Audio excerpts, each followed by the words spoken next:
Andrew, can I ask you a question? I saw you once on Tate Speech talk about what you can do in your dreams and how that makes you smarter, how you live in your dreams, and that gives you a time advantage amongst most other people. How do you do that?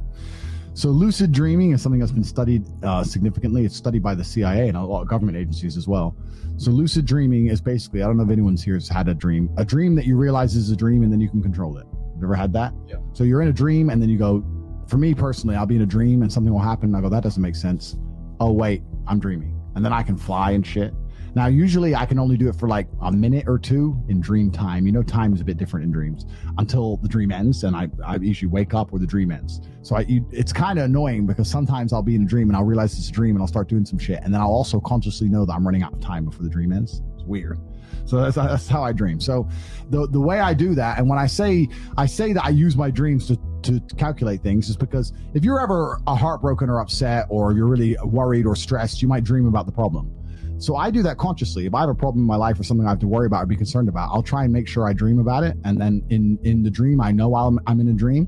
And it's basically dedicating time of my life, dedicating the time I was sleeping to solving a problem or dealing with a problem. How many amazing songs have been written in a dream? Or how many scientific discoveries were from dreams? Look it up. Look up discoveries from dreams. The number of scientists who woke up and go, bang, it came to me in my sleep. It came to me in my dream, because you're obsessed with a problem and your mind works it out at rest.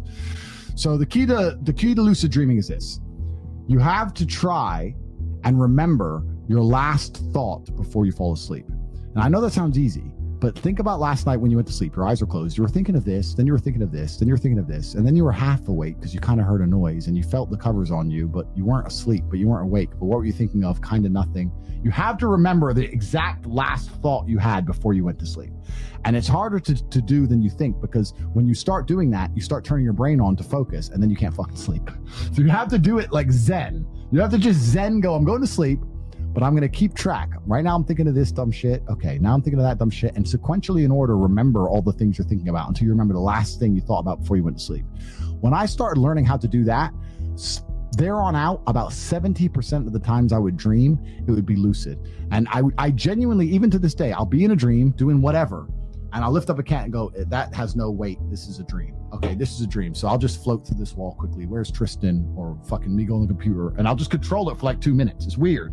But it happens by remembering what you're thinking about before you fall asleep. And if you actually genuinely think about that task and think about, now when you go to sleep, you'll be trying to do it and you'll realize, I'm thinking a bunch of bullshit, or I'm thinking of a memory, or I'm half remembering something, that your mind kind of falls apart a little bit as you fall asleep. If you can keep track of it, you can control your dreams. And for me, if I ever have a genuine real issue, I can literally say, I'll deal with it. I'll think about that later when I'm sleeping. I know it sounds stupid, but it's true. Also, I would also accredit it, and there's absolutely no scientific proof of this whatsoever, and everyone can call me crazy if they want. I would accredit it to my success when I was kickboxing.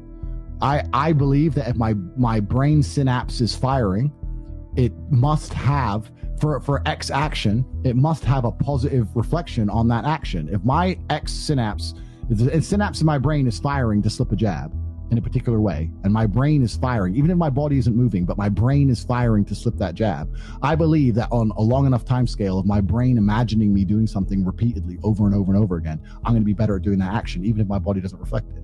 So when I say I train in my dreams, that's exactly what I mean. I would train, I imagine slipping punches in my dreams and how I would do it. And although my body wasn't doing the thing because I was fucking asleep, I twitch a lot. The chick would be like, what the fuck are you twitching for? I was like, I'm fighting, bitch. I'm fighting.